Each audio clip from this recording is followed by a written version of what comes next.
Hey guys, today I'm going to show you how to get KOS-MOS in less than 2 hours. 80% of the time, this will work every time. And if it doesn't, then just keep going for another hour or two and you'll probably get her.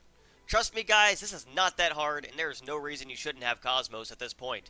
Or maybe you just want to play the game again and figure out how to get a bunch of legendary cores fast. Whatever you're doing, there are some blades that we will need, such as Poppy Cutie Pie, who is a rare blade from a quest, Mithra/Pyra, who are required story blades, Corvin, who is a free DLC blade, but you can replace them with Rock if you don't have the DLC, and then Adenine. If you do not have Adenine, you can actually work around that as well, because common blades can be just as good. I know you guys got plenty of common blades from trying to pull KOS-MOS, so at least 3 of them are bound to have some of the skills we need. Alright, so now we have to set up our party. So first of all, we are going to want the Art Recharge pouch items on Tora. He's going to be the player control for this because we want to use Cutie Pie's break and launch art, as well as have access to topple and smash on the other forms. And then for accessories, we are going to want to make sure that we have the Master Scope or a Beta Scope, preferably the highest rarity you can get your hands on. Master Scope is from Challenge Mode, and Beta Scope is from somewhere in the overworld, so I'll just link the accessory lists in the description if you still need one. But get a Master Scope if you can, it's better than the Beta Scope. And then we want overclocking bangles. Now this is something we want on both Rex and Tora here. So Rex is going to be the guy helping us do driver combos efficiently, so he needs to be able to swap between blades pretty fast. You can probably find this somewhere in the field as well, and you only need 2 of them because Morag doesn't really need it at all. Other accessories do not really matter. I used a Goliath ring on Tora in the last spot just to give myself some extra time to smash the enemy. Well, actually, it does matter. It doesn't give it. I guess it does matter for your accessories. Don't give any damage to anyone. None. We don't want our characters to be strong. We want them to be really weak so the fights can last a long time. So after that, I want you to go to your Poppy Cutie Pie and Poppy Cutie, and I want you to give them the skill upgrade called Treasure Sensor, one of your skill RAM slots. Put that in there. So, Treasure Sensor 5. You're going to need a few Ether Crystals for this, but that should not be a big deal. You don't even have to play Tiger anymore in New Game Plus. No damage besides that. Specials we don't really need to worry about removing because we're not going to use any specials for this. But we want both of these on both of the forms, Poppy Cutie and Cutie 5, because we want to get the extra treasure drops. That's going to be very important to make sure we get as many legendary cores as possible. So, Poppy Alpha cannot equip this sadly, but that is okay. So next we are going to put the Aegis on Rex along with Corvin. So Rock can also replace Corvin like we said. This gives us access to a great topple and smash art and an extra benefit of the Aegis for this strategy. Lastly, we have common blades spread out among our team here. And all these common blades are going to have a battle skill called Treasure Sensor. Now, I am lazy and I did not max this out. This can increase our drop rate up to 100%, but as you can see, all of mine have 60% because I am really just that lazy. And then, of course, we also have Adenine, who also has Treasure Wisdom, which is the exact same thing, but it's 100% for me on this one because I actually have maxed Adenine. So, with all that, that's going to put my item drop rate at 460%. It is worth noting I keep a Lance on Morag Primary for the Smash art she has on there to help us with the additional Smash there. But besides that, we don't have to worry about anything else. I have 460% item drops here. So, that's going to be helping us out, but that's not all we're going to do. The last thing we want to do on this menu is that we want to go to our difficulty settings. We want to change it to custom, and we want to increase the enemy max HP to the max. Attack power and such can be custom minimized because we don't really want to make this difficult for us. And without it out of the way, we got some more stuff to do, so first let's go skip travel to the cataracts of Rujra in Uriah. So once we are here, we are just going to walk straight down. Now this area, if you do not have this skip travel location, you just need to go to the stomach area and jump down. I will showcase where it is when it finishes loading. So jump down from the stomach, from the cliff, and then you just swim over to the very far side. Am I in the stomach area? Yes, just swim all the way over here in the stomach, and then you can find it. It's in the head. And then from here, there is a quest you have to complete from the village. I don't remember what quest it is from Garfont, but it'll unlock this area further down here that's like closed off. And we need that area in order to access the enemy we're going to fight first. So this enemy is the Vampire Bride. The Vampire Bride has a high rate of dropping gold chips, and we want to get all of them. All of them. So we're going to do that. Alright, so the first thing you want to do before this fight is any gold chips you already have, just put them on all your blades. And by all your blades, I mean all of them, including Pyra if you're using Mithra as your active blade.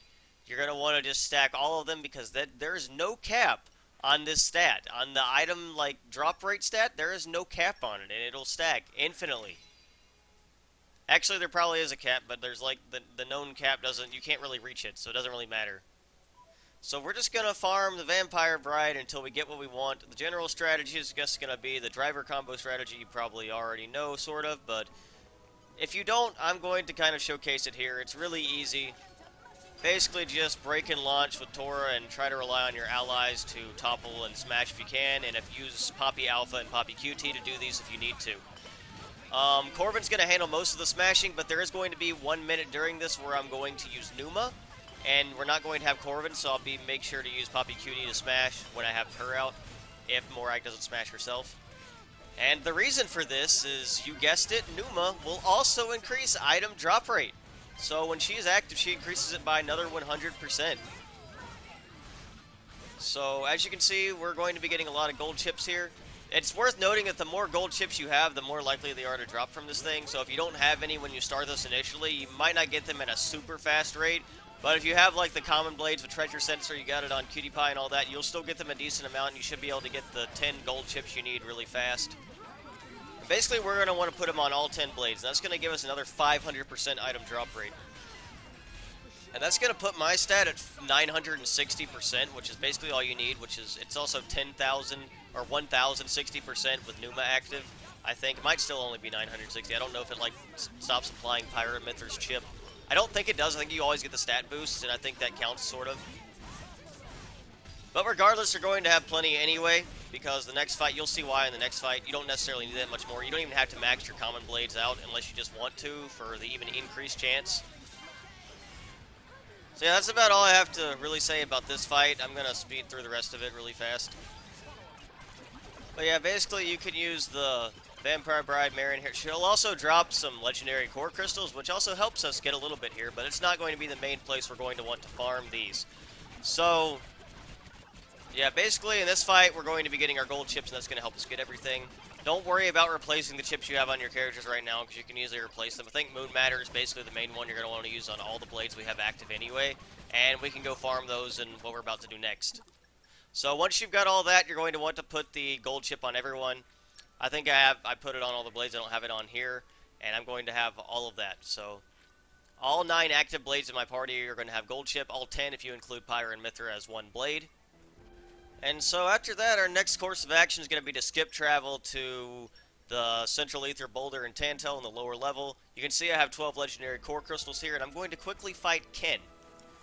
Now the reason I have selected Ken is because you don't have to do like the side quest thing to get the Ardor in. And 2, it also gives us the Moon Matter core chips we're going to want to replace anyway. It is worth noting that Ken and Ardorin have the exact same drop rate for legendary core crystals, so it doesn't matter which one you choose. Ardorin has more defense and higher health, so you can actually have longer fights against him. And it also has the cores will drop a little bit closer to you, I think, so it might be more efficient to do that if you do have them unlocked. But if you want to like farm up some Moon Matter core chips in the same time, this is just a convenient strategy here. So this is basically the same strategy as the Vampire Queen Marion. Just break and launch with Tora when you can, and then see when Rex does his stuff. Morag's not going to swap up her blades if you don't use any blade combos. That's why you have a Smashing Lance on her that also has Treasure Sensor. And besides that, we're going to rely on Mithra and Corvin to give us the driver combos we need for this. And as you can see here, I'm getting a Legendary Core basically every single smash. I think in this entire fight, I only didn't get one time. So this is a fantastic way to farm them very efficiently. And like I said, you can swap to Alpha and Cutie when you need to if your allies aren't doing it as efficiently as you would like them to. But typically the fastest method, if they are, is just staying on Cutie Pie and just using your break and launch art. Like I said, we're not trying to do any damage here. We're not trying to use any blade combos. We just want to break, topple, launch, and smash. That's all we want to do. And we need to have the Master Scope or Beta Scope to increase our break rate. And then our allies can handle everything else as long as we have the right art equipped. So you can see here, like, I'm getting Legendary Core basically every smash. For 1 minute in this fight, I can activate Numa to even more guarantee that the fact that I get a Legendary Core. But as you can see, it does not take long to do a full smash combo if you have the right setup. You will get one basically every smash on either Ken or Arterin, and it's just very efficient to do it this way. And in fact, if you don't think you need the Goliath ring, you could get like the Infinity Greaves or like the item increased collection range on Tora, so you don't have to like waste any time collecting the legendary cores by walking around. But overall, you can see kind of just how extremely simple this is. Like, not only can Ken not even do anything, but we're just like getting legendary cores all the time with this. There's like no effort required. And it's probably the absolute fastest way to farm legendary core crystals. Arterin's going to give you a faster rate just because the fights will be longer, so you don't have to go refresh the boss fight as much. But if you want some legendary cores or you never did the Arterin side quest, then Ken is going to be the second best bet here. Ken also has a really slow rate of attack, so he's not going to be interrupting you like ever if you don't immediately get your combos off. But yeah, that's about all there is to say about this fight. I'm going to speed through it as well. But basically, given the massive amount of HP that Ken has, and just and Arterin too, just the significant amount of times you can smash him and still get all the treasure required just with all the stacking treasure sensor, is going to give you enough to get like legendary cores like almost 100% of the time. Now you can see the timer here. I've only been doing this fight for about 5 minutes. We're about halfway through his health bar, and I think this fight in total takes about 8 to 9 minutes with my current setup I've got here right now. So if you're getting a legendary core like 99% of the time on these smashes, maybe 95% like more reasonably, and you can probably increase that number to basically 100% if you actually do max your common blades, that's a really good return rate on your legendary cores. Like, let's check out when this fight ends here. It's about to end, I think. So actually a little over 9 minutes. I thought it was a little less than that, but so yeah, about 9 minutes 15 seconds or so. And then let's check the amount of legendary cores I have now. I started with 12. Well, first of all, I think I show off the gold chips here. I have 99 now, or Moon Matter chips. I had some before I started, though. So I started with 12 legendary cores, now I have 54. So yeah, that's pretty good. So that is a really efficient rate here on cores, about 40 or so every 9 minutes. You can actually increase the rate by using Zeke instead of Morag if you've got the right driver combo coverage. I was just too lazy to use overdrives to get treasure sensor blades on him, and he doesn't exactly have a great way to smash either. But yeah, 80 legendary cores per about 20 minutes. So you could get 240 or so in about an hour with the setup, assuming you aren't wasting a ton of time just pulling and releasing blades. And assuming you have maxed out Justice in your idea levels, you've got between a 0.6 and 0.7% chance of pulling KOS-MOS. The odds are in your favor to pull her within these 240 cores. And if you don't, well, you can get another 240 cores in another hour. Can you see where I'm going with this? There's absolutely no reason to not have all the rare blades in this game at this point. And if you're really dedicated, there should be no reason you're missing any after about a day of doing something like this. I think the odds of getting her within 500 pulls are greater than 90% or something. Well, I guess that's about all I have. Treasure Sensor is really good and the setup isn't too hard. Be sure to check out my update video I released 2 days ago to see what my future plans on the channel are and provide feedback on that.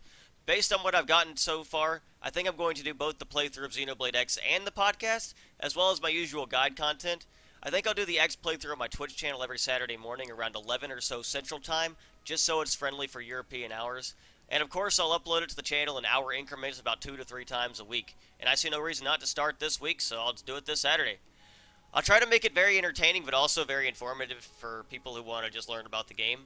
Not sure how the podcast is going to be, but I'll make plans for it very soon. I'm also going to try to invest in a better sound card so my voice quality is a little bit better, and if it isn't too expensive, I'll get a face cam. Guess that's about it for those announcements, so shill time.